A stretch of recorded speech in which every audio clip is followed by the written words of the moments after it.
Happiness Isn't Brain Surgery with Doc Snipes. This podcast was created to provide you the information and tools Doc Snipes gives her clients so that you too can start living happier. Our website, DocSnipes.com, has even more resources, videos, and handouts, and even interactive sessions with Doc Snipes to help you apply what you learn. Go to DocSnipes.com to learn more.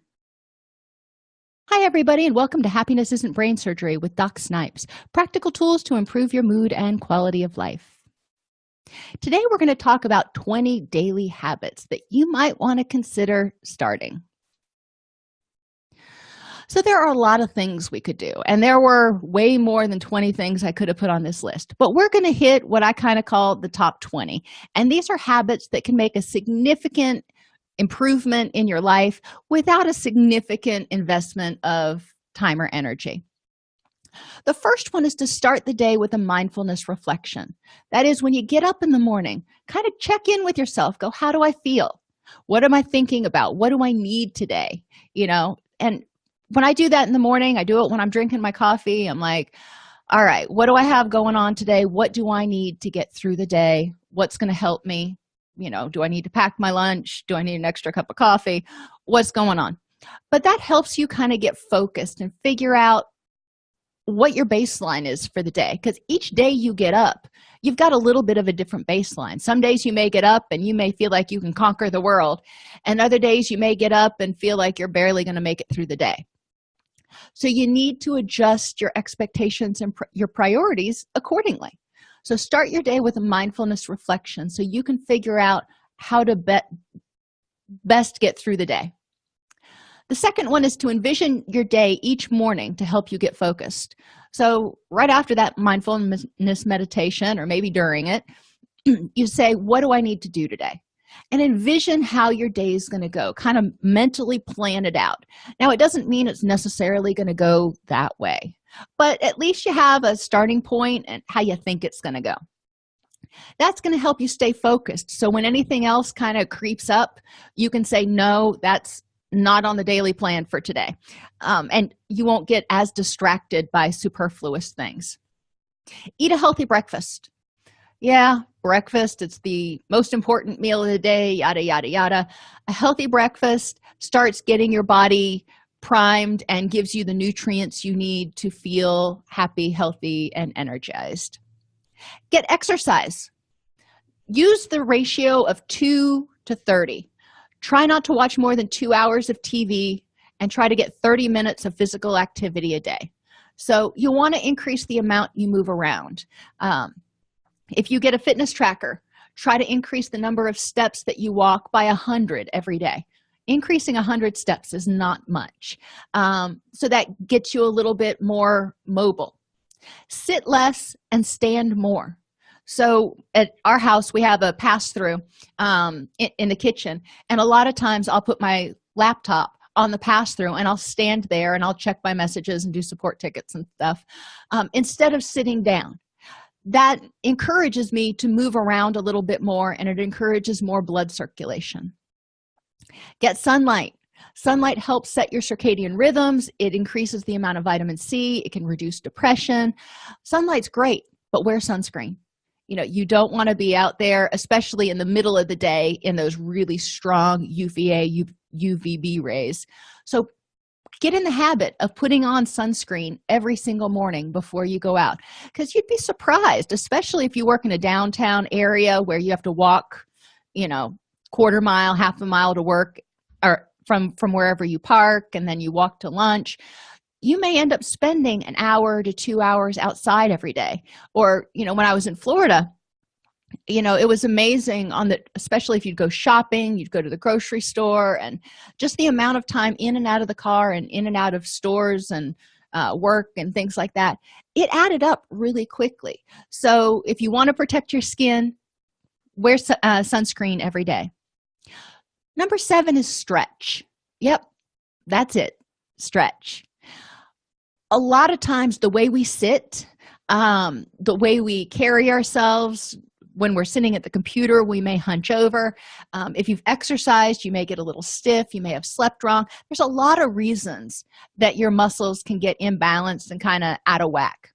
If you stretch, you're increasing the flexibility of the muscles, and you're making sure that your right side's not tighter than your left side, and your front's not tighter than your back, which prevents a lot of muscle strain, muscle spasming, and pain. It also improves your sleep. Practice good sleep hygiene, which means try to turn off those blue lights, any electronic device, 2 hours before bedtime. If you can't do it, you just can't. I'm one who just can't.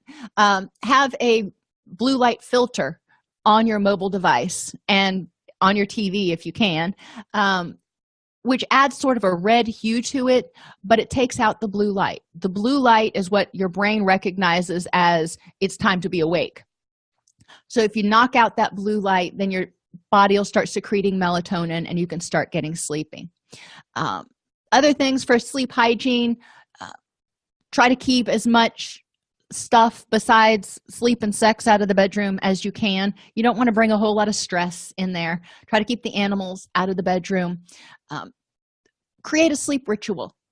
So before you go to bed, try to do the same 3 things every night. Just like when you had a small child at home, you would get them home from school, you would make supper, you would feed them, you would give them a bath, read them a story, and put them to bed. So by the time they were in the bath, they were starting to get sleepy. By the time you were reading that story, they were getting a little woozy. And when you were finished, they were ready for bed because their brain recognized, oh, I know this sequence. It's almost time to go to sleep. So I need to start secreting melatonin and getting ready for sleep. Number 9 is reflect on 3 positive things you did each day.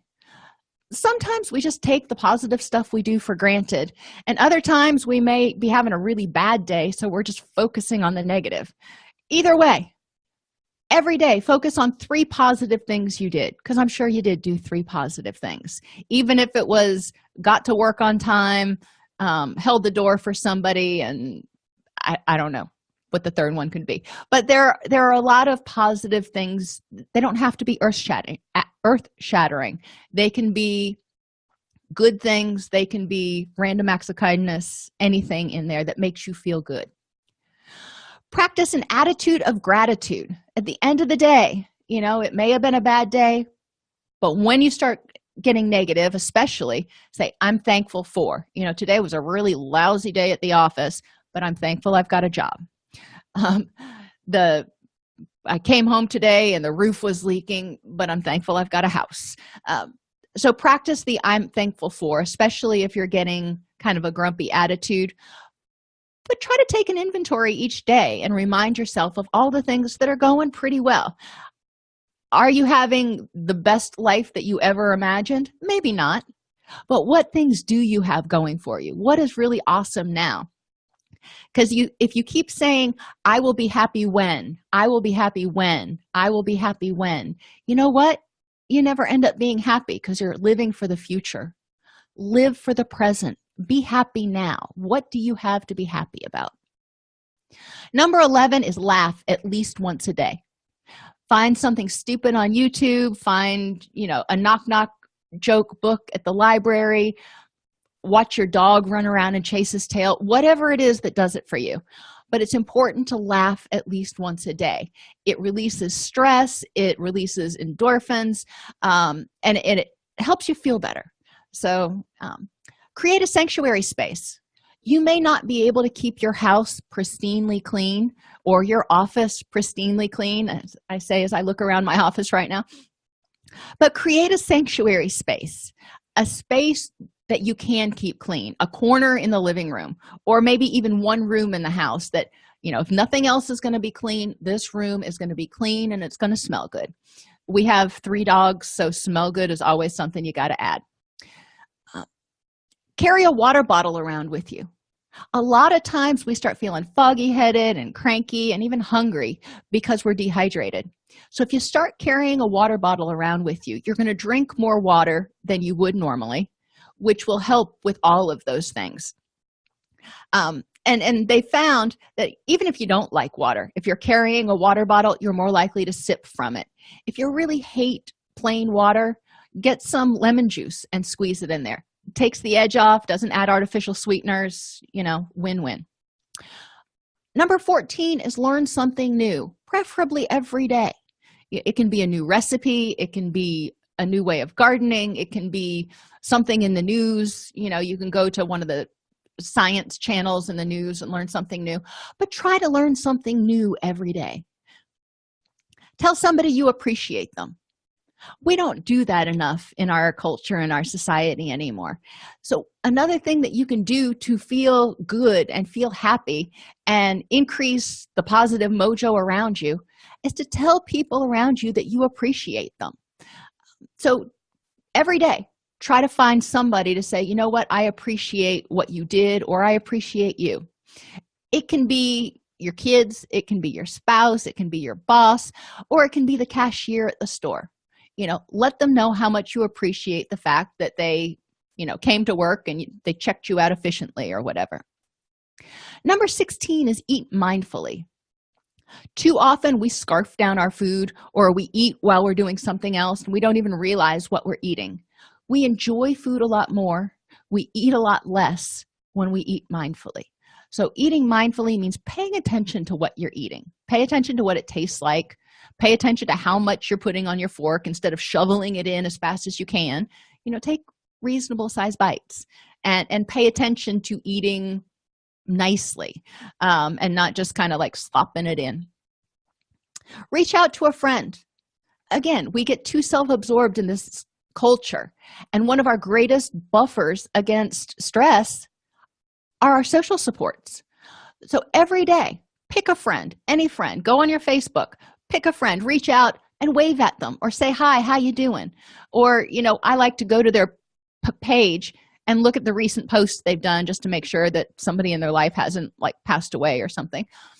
And then I reach out and say, hi, how you doing?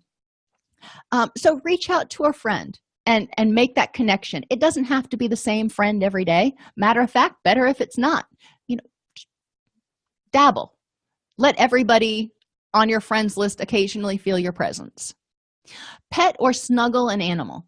They've shown that petting animals can release oxytocin, which is our bonding chemical. It can lower blood pressure. It can help stabilize blood sugar, and it can help people just feel more relaxed. So if you don't have wicked allergies, or you can find a hypoallergenic pet like a pet pig. One of my friends has a pet pig, just loves that pig to death. Pet or snuggle that animal because it can pay off for you in huge dividends. Get up and ready at a reasonable hour is number 19. Now, reasonable is going to be different for you and me. For me, reasonable is anywhere between 4 a.m. and 6 a.m. If I sleep past 6, I feel like I slept the day away. For most people, they're not wanting to get up that early, especially on the weekends, so it may be like 9. Okay, fine. So get up by 9 a.m. Get ready, which means get dressed, open the blinds, let the sunlight in. You want to make sure that you try to keep your circadian rhythm stable on the weekends as well as during the week. So if you don't, if you sleep in really late and keep the blinds drawn, then your body's hormones that tell your body when to sleep and when to be awake and when to eat and when you're not hungry, they get all out of whack. So it's really important that you set those circadian rhythms so you're not overeating and you're not over or under sleeping. Cut out caffeine after noon. I know. Oh my gosh. Who would have thunk it? Caffeine stays in your system for about 12 hours. So the coffee you drink at noon is still impairing your sleep at midnight. So try to cut out caffeine after noon. If you are a habitual caffeine drinker, you're going to want to wean down and kind of do it slowly so you don't get headaches and cravings and all that kind of stuff. But it does dramatically help with your sleep quality if you don't have caffeine in your system. And number 21, your bonus tip is to practice moderation. Everything you do in moderation. If you cut out a particular food, it's just going to set you up to really crave that food and want to binge on it. If you start exercising, some people make that New Year's resolution and they go in the first 2 weeks and they're going gangbusters. And then the third week they can't move and they're so sore and they're like, oh, I'm never doing that again. So practice moderation. Anything you do, start slow. Try going to the gym 3 days a week for half an hour, and then build up on that if you really like it.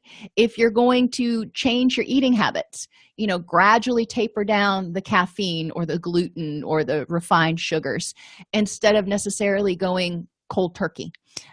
It makes it a lot easier. And when you practice moderation, you find that there are very few things that you can't do, very few things that you can't ever do. Now, for example, I love gardening, but I've got carpal tunnel really bad. So when I go out and I'm gardening and I'm pulling weeds, if I pull weeds for 5 hours, I'm not going to sleep for the next 3 days because my hands will wake me up. But if I practice in moderation, I go out and I weed for 30 or 45 minutes. It's not a problem, and I still enjoy it, and my garden still looks relatively decent. So anything you do, instead of going gangbusters and overdoing it, practice moderation. I hope these tips help you develop some healthy habits. If you have any that you want to share, please contact me. Otherwise, have a wonderful day, and I will see you on the next episode of Happiness Isn't Brain Surgery.